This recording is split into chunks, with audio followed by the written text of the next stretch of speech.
pertama saja, saudara. Sama-sama kita baca ayat yang pertama, saudara. 1, 2, 3. Ketika bangsa itu melihat bahwa Musa mengulur-ulurkan turun dari gunung itu, maka berkumpulan mereka mengurumuni Harun dan berkata kepadanya, "Mari, buatlah untuk kami Allah yang akan berjalan di depan kami, sebab Musa ini orang yang telah memimpin kami keluar dari tanah Mesir. Kami tidak tahu apa yang telah terjadi dengannya." Saudara, kita melihat bagaimana bangsa Israel dalam pasal yang ke-32 menuntut untuk ada pengganti Allah atau pemimpin buat mereka, dan mereka minta supaya dibuatkan satu anak lembu emas, saudara. Saudara, yang saya mau sampaikan pada pagi hari ini adalah tekanan yang kita alami seringkali terjadi pada waktu apa, saudara? Ya. Depresi, tekanan, ya saudara, ketika saat dimana kita harus menunggu, ya. Saat menunggu itu, itulah saat dimana tekanan dalam hidup itu begitu terjadi secara luar biasa, ya. Dan yang kita lihat, Bapak saudara, bangsa Israel sedang mengalami saat atau keadaan yang seperti itu. Mereka sedang menunggu. Mereka menunggu Musa. Musa sedang naik ke atas gunung Sinai. Dia sedang berbincang-bincang. Dia sedang saudara, berjumpa dengan Allah. Dan sangat lama sekali, ya, kurang lebih 40 hari, saudaraku, Musa ada di gunung Sinai. Dan ini kan waktu yang tidak ada ketentuannya, ya. Dan saat dimana mereka menunggu Musa dan Musa tidak turun-turun, mereka jadi bingung, mereka jadi gelisah, ya, mereka jadi tidak sabar, saudara. Dan yang saya katakan tadi, seringkali tekanan itu datang ketika saat dimana kita harus menunggu, saudara, ya. Orang nunggu di mobil aja, ya saudara, itu emosi semua sedang bergejolak, ya. Nunggu anak nggak pulang-pulang, itu emosi, pikiran jadi kacau balau. Memang kata menunggu ini bukan sesuatu yang mudah. Saat yang seperti ini bukan sesuatu yang mudah, sudah. Pikiran jadi kacau, yang positif jadi negatif, saudara, ya, emosi jadi mudah meledak dan lain sebagainya, saudara. Dan kita melihat bagaimana di saat yang seperti ini yang terjadi adalah apa, saudara? Kemudian mereka memilih jalan pintas, mereka memilih potong kompas, ya. Ini yang terjadi ketika mereka menunggu Musa sebagai pemimpin mereka. Mereka tunggu, mereka nantikan, dan tidak hadir-hadir, saudara, tidak turun-turun dari gunung Sinai. Mereka jadi kebingungan, mereka jadi kelimpungan, dan akhirnya apa? Mereka ambil jalan pintas. Ya sudahlah, kalau Musa nggak ada, kita buat pemimpin baru aja. Ya. Jalan pintas yang diambil, jalan pintas yang dipilih. Nah, ini juga, saudara, pelajaran buat kita.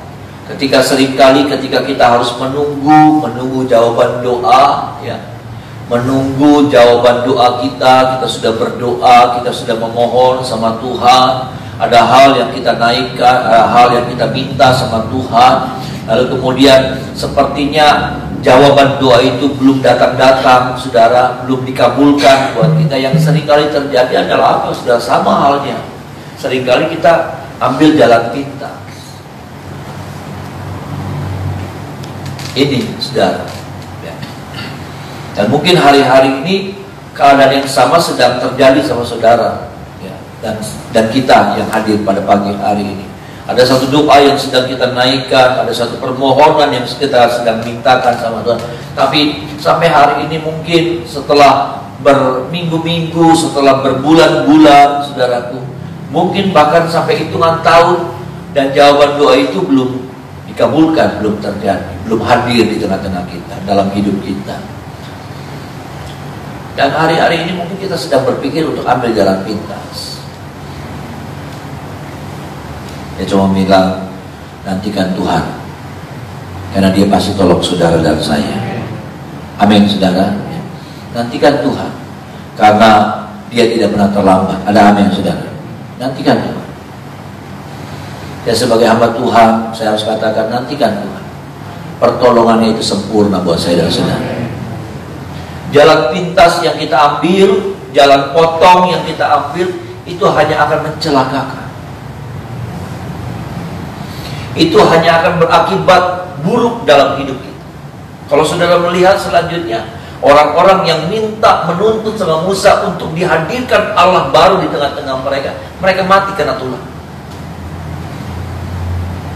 Ada 3.000 apa 30.000 yang mati karena mereka nggak sabar. Mereka yang jadi otak-otaknya, mereka yang teriak-teriak, mereka yang nuntut sama Harun, dan mereka yang kena.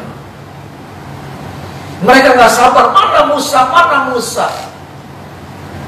Mereka gelisah, Benar saudara, saya katakan, ketika kita harus menunggu waktunya Tuhan, ketika kita harus menunggu jawaban doa, kita jadi gelisah, kita kayak sepertinya kita didesak dengan sebuah keadaan. Saya percayalah saudara, Tuhan pasti datangkan, hadirkan pertolongannya buat saya dan saudara. Dia tidak pernah menutup telinga atas setiap doa-doa saya dan saudara. Ada amin saudara. Dan dia juga tidak pernah lupa akan setiap doa-doa yang kita sudah naikkan sama Tuhan.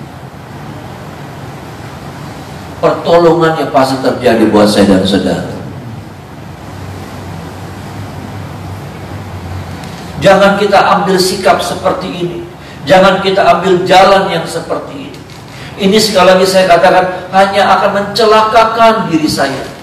Hanya akan mencelakakan diri saya. Memang sepertinya waktu kita menunggu, ada sebuah ketidakpastian. Ada sebuah, itu perasaannya luar biasa loh. Iya kan? Jangankan bicara menunggu pertolongan, jangankan bicara menunggu mujizat. Saya cuma bilang, nunggu anak pulang nggak datang-datang, udah waktunya datang, nggak datang-datang. Cucu pulang tapi nggak pulang-pulang. Aduh, gelisah. Bisa otak yang waras jadi nggak waras, sudah. Pikiran yang positif jadi negatif, betul kan? Itu baru hal-hal yang sepele. Suami nunggu istri belanja, beli kelap-kelap, jadi emosi itu sudah. Jadi memang ini mengganggu banyak hal. Ini mengganggu emosi, ini mengganggu pikiran, ini mengganggu perasaan, mengganggu banyak hal. Memang ini tidak mudah. Saya tidak gampang bahwa tenang saudara, enggak. Memang ini sesuatu yang tidak gampang untuk dilewati. Tapi sekali lagi, kalau kita kembali pada firman Tuhan, makanya kita harus mengerti firman Tuhan. Makanya kita harus menghidupi firman Tuhan. Ada amin saudara. Supaya apa? Supaya kita ngerti gitu saudara. Sampai akhirnya kita ngerti begini. Saya enggak lagi nunggu pepesan kosong, tapi saya menunggu sesuatu yang luar biasa yang Tuhan janjikan, dan itu pasti terjadi dalam hidup saya. Ada amin saudara.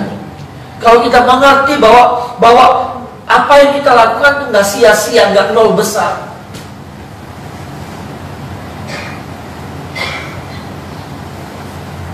Sabarnya kita tuh bukannya tidak menghasilkan apa-apa. Penantian kita tuh bukan penantian yang akhirnya buka kamar zombie.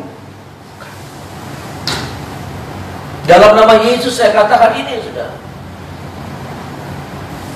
Dalam setiap penantian kita terhadap janji Allah, itu pasti kita alami janji-janji yang luar biasa. Pengenapan janji yang luar biasa buat saya dan saudara. Ada amin saudara. Tapi jangan sampai di saat-saat seperti itu kita akhirnya memutuskan untuk ambil jalan pintas, potong kompas. Karena kita pikir, nunggu sana, masih nggak jelas, potong.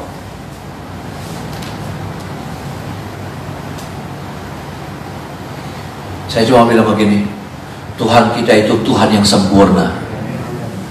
Kalau dia bekerja dengan cara yang sempurna dan waktunya yang sempurna. Ada amin saudara. Dia tuh Dia itu pribadi yang Allah kita tuh saudara. Dia itu satu pribadi yang terancam dengan sesuatu yang sempurna. Kalau dia bergerak tuh bukan kayak kita asal-asalan gitu. Tapi dia bergerak dengan cara yang sempurna.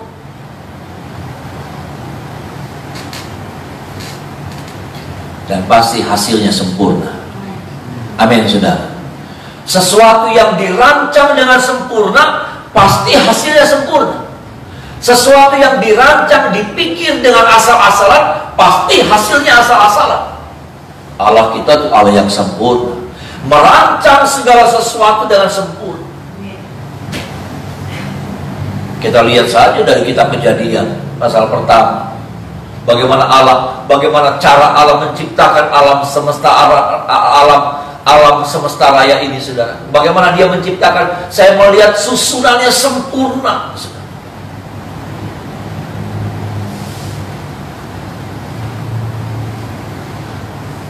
Ini yang kita harus mengerti sebagai orang percaya.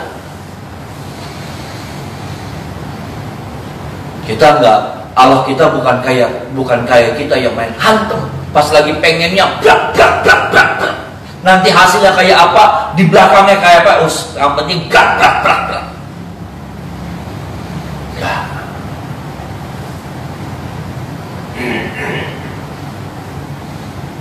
Perbuatannya itu sempurna, indah sudah.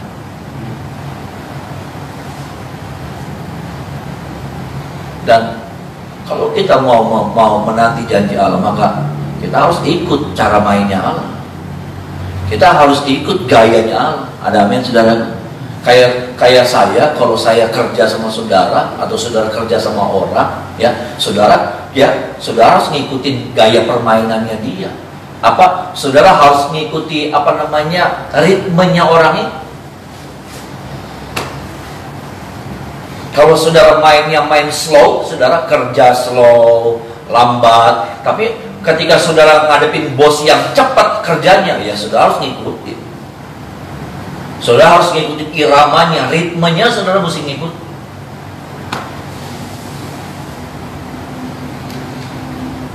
Ini saudara, ini yang saya harus sampaikan buat kita semua. Firman ini datang buat kita. Karena seringkali di tengah-tengah penantian itu, seringkali otak yang waras jadi nggak waras. Otak yang positif, ya saudara, yang pikirannya positif, ya Tuhan baik, jadi negatif. Yang saya katakan tadi, kalau kita nunggu anak nggak datang aja nih saudara, aduh anak apa gitu, aduh anak apa ya, aduh pasti telepon nggak masuk gitu. Aduh, itu pikiran positif yang tadinya tenang, ada lagi main dulu, paling lagi jajan, paling lagi mampir, aduh jadi berantakan. Jadi hilang damai sejahtera, hilang ketenangan, hilang sukacita, berantakan semua, jadi gelisah.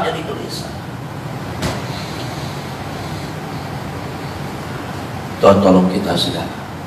Ketika kita mengerti firman Tuhan, kita mengerti Allah itu sempurna jalannya buat saya dan saudara, rancangannya buat saya dan saudara. Bagian yang selanjutnya, saudaraku, kita melihat ayatnya yang ke-15, saudara.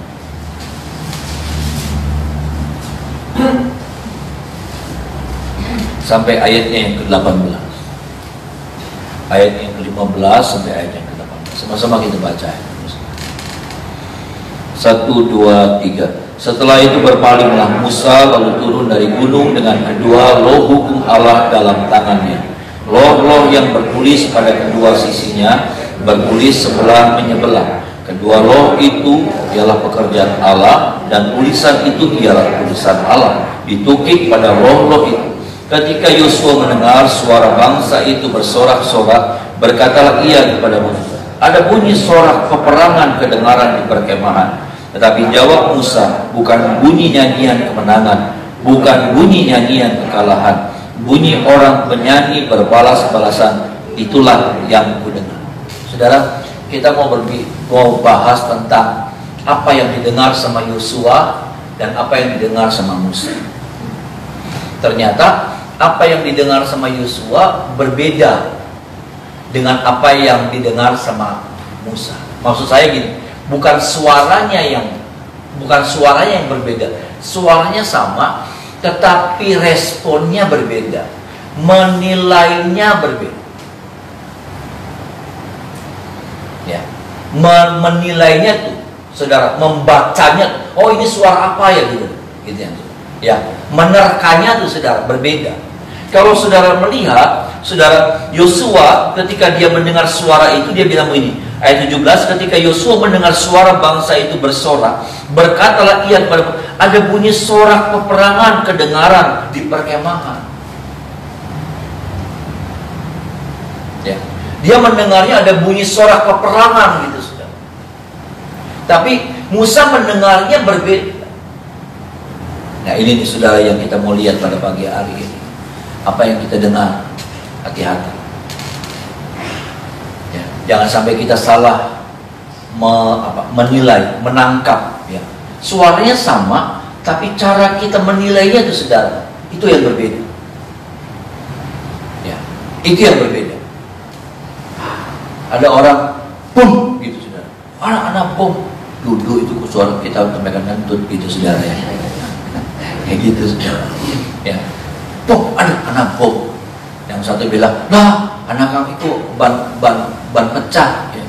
Dulu kita terbakar kentut mau gitu. Jadi maksud saya, cara kita membaca itu, cara kita menilai suara yang kita dengar itu apa? Ini penting. Yosua di dalam kemudaannya dia belum bisa menangkap apa suara yang dia dengar. Dia pikir itu sorak peperangan. Musa lalu kemudian bilang begini, saudaraku. Tetapi jawab Musa, bukan bunyi nyanyian kemenangan, bukan bunyi nyanyian kekalahan. Bunyi orang menyanyi berbalas-balasan, itulah yang mendengar. Dalam bahasa yang lain dikatakan gini, ada lagu yang gak jelas, ada suara tapi gak jelas, kata Musa. Musa lebih spesifik. Ada suara, teriakan, nyanyian, tapi gak jelas. Dan ternyata benar. Mereka bersorak, tapi gak jelas. Musa lebih bisa mengidentifikasi suaranya ini suara. Dia bilang, itu noise. Dalam bahasa Inggris disebut, itu noise, itu dengungan.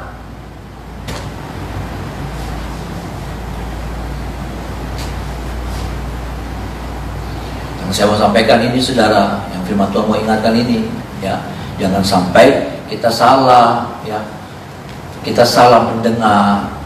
Ada suara-suara di sekitar kita yang sifatnya, yang saya pernah sampaikan ini juga sudah. Ini sifatnya noise, ya, cuman dengungan.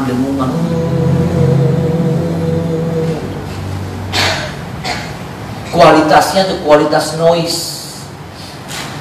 Tapi berapa banyak orang Kristen, anak Tuhan didengar, apa ya, iya ya, apa sih.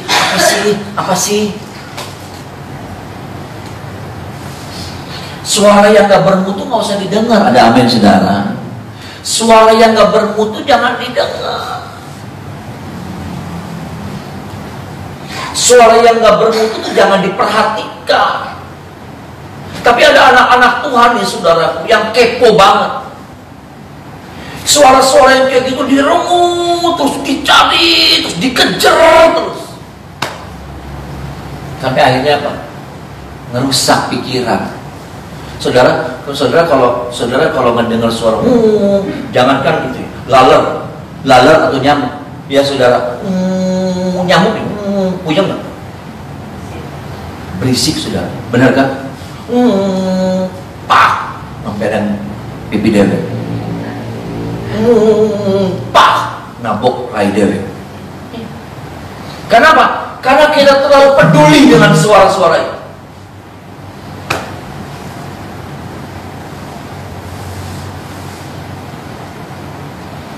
Ini suara yang bermutu, suara yang punya dampak bagus buat kita, suara yang meneduhkan, suara yang membangun, suara yang menguatkan, malah kita nggak dengar. Tapi suara-suara yang kayak gini nih, suara yang nggak jelas yang kita dengar.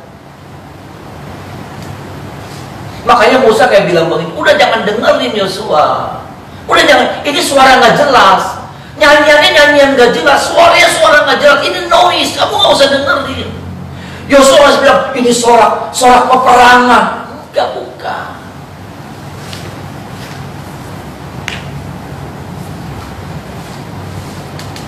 Ini nih yang saudara harus dengar. Ya sudah, ini nih yang saudara minta hikmat sama Tuhan. Kita minta hikmat, suara apa sih Tuhan? Ini suara yang saya harus dengar atau ini suara yang saya harus buang? Saya pernah kesaksian kan saudara. Dulu waktu mama saya sakit, ya, sakit parah gitu ya saudara, sakit parah. Lalu kemudian keadaan sudah semakin membaik, keadaan sudah semakin membaik, dan kita coba kontrol karena mama ada kayak sesek begitu ya saudara. Jadi kita kontrol sama satu dokter, ya.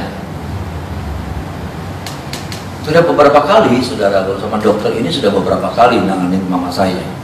Lalu kemudian saya nggak turun, saya nunggu di mobil, ya. Kakak saya sama kakak ipar saya, kakak perempuan saya sama kakak ipar saya yang turun nganter mama turun.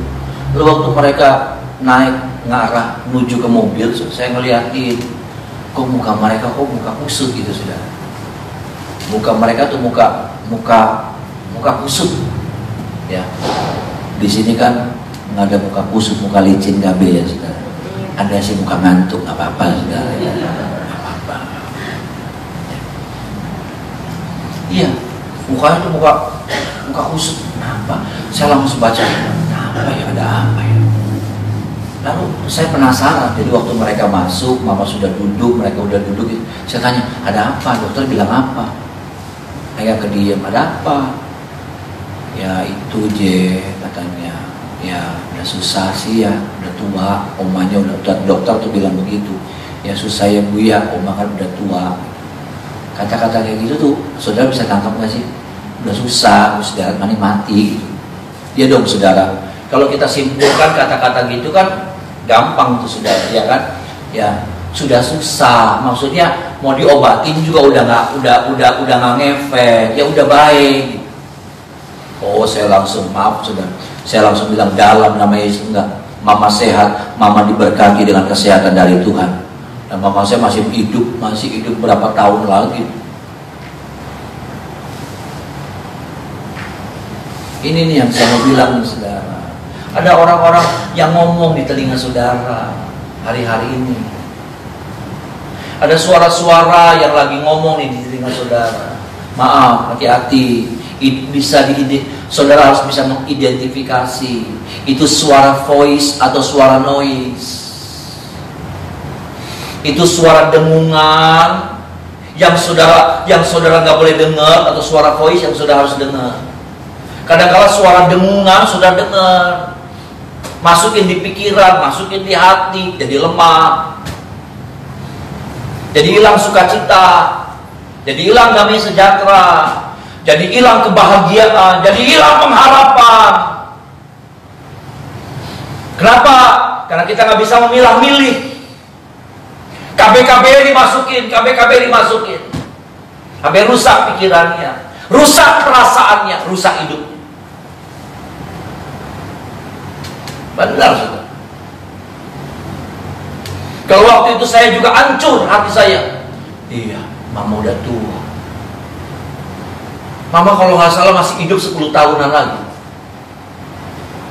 Iya, betul sudah. Masih hidup 9 tahun, hampir 10 tahun, karena mama meninggal itu 1 bulan sebelum ulang tahun yang ke-80. Mama waktu itu sakit umur 70 tahun. Dan peristiwa yang sama saudaraku, ketika kakak saya kena ada ya payudaranya. Sama. Ya. Dokter periksa pertama kali nih saudara, dibawa ke dokter rumah sakit kanker apa sih? Darmais. Terus saya tanya, ya, tanya itu apa stadium berapa? Saya bilang udah keluar. Tanya itu stadium berapa? Jadi mereka masuk lagi, dok, iya dok. Ini stadium berapa sih dok? Apa namanya? Adik saya tuh stadium berapa? Sama istri saya masuk. Stadium berapa? Ya, stadium akhir gitu saudara. Stadium akhir. Oh, udah ceceran, udah ngecer tuh sudah air nanak. Jadi kalau di rumah tuh dia suka ngepel. Untungnya nggak bau sudah. Udah saya akhir. Saya bilang enggak lah. Kalau Tuhan mau sembuhin ya sembuhin. Ada amin sudah. Masih ada mujizat. Saya cuma bilang Tuhan belum pernah berubah dan tidak akan pernah berubah dulu sekarang sampai selama-lamanya.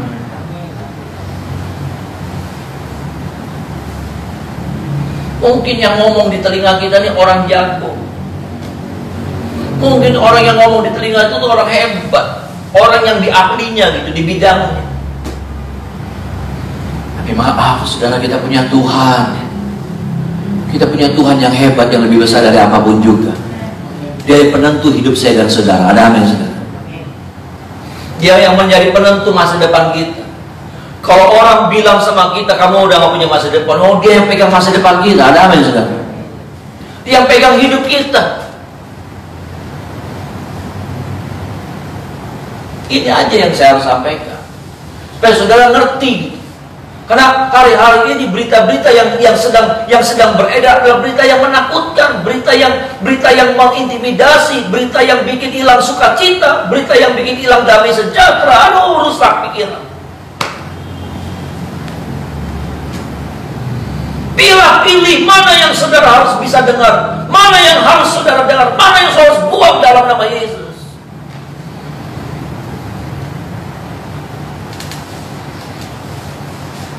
Kakak saya hidup sampai hari ini sudah.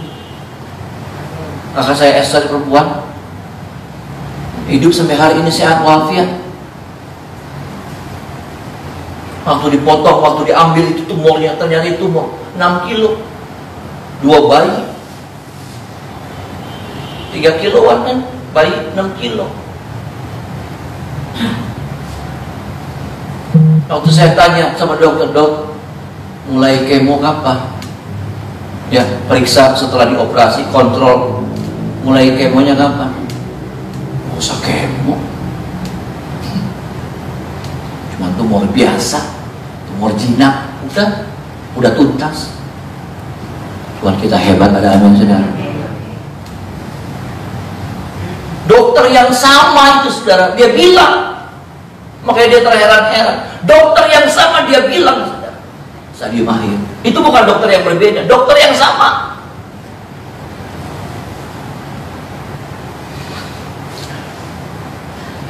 Benar mungkin kenyataannya seperti itu. Tapi kebenaran itu di atas kenyataan. Ada amin saudara. Amin. Kenyataan yang kita lihat memang seperti itu gitu. Tapi kebenaran ini, firman Tuhan ini kebenaran. Ada amin saudara. Firman Tuhan kita ini bukan kenyataan. Firman Tuhan kita ini kebenaran. Kebenaran itu di atas kenyataan. Ada amin. Kebenaran itu mengatasi kenyataan. Dan jangan taruh sebaliknya. Kalau engkau menempatkan sebaliknya, ya engkau dan saya yang rugi. Engkau lebih mempercayai kenyataan daripada kebenaran. Kita yang rugi. Kebenaran benar gelap di depan saudara. Kebenaran benar sepertinya saudara lagi gak punya apa-apa. Kenyataan maksud saya. Tapi kebenaran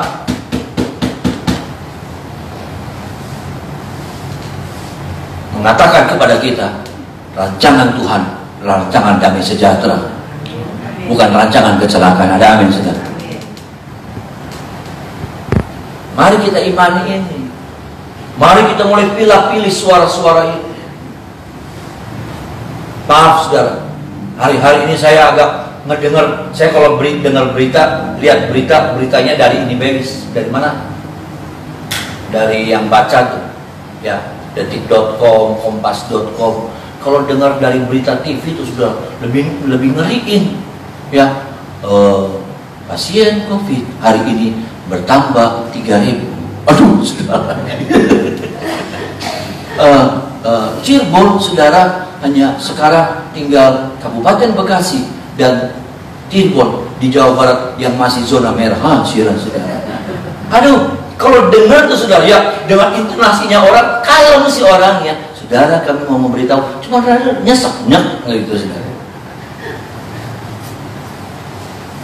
Kalau saudara nggak kuat, tuh, jangan kepo. Udah nggak kuat, nyetel TV mana? Metro, berita apa Metro? Beli kuat, beli kurang puas TV One apa mana? Udah ditutup. Kalau itu menggelisahkan hati, sudah tutup. Bukan saya bilang lari dari kenyataan, bukan. Itu yang namanya jaga hati kita dengan segala kewaspadaan. Ada amin saudaraku.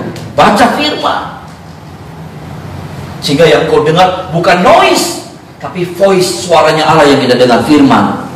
Itu yang menguatkan saya dan saudara. Firman itu yang mati jadi hidup. Ada amin saudara. Yang tidak ada jadi ada. Itu firman. Mari kita menyembah Tuhan.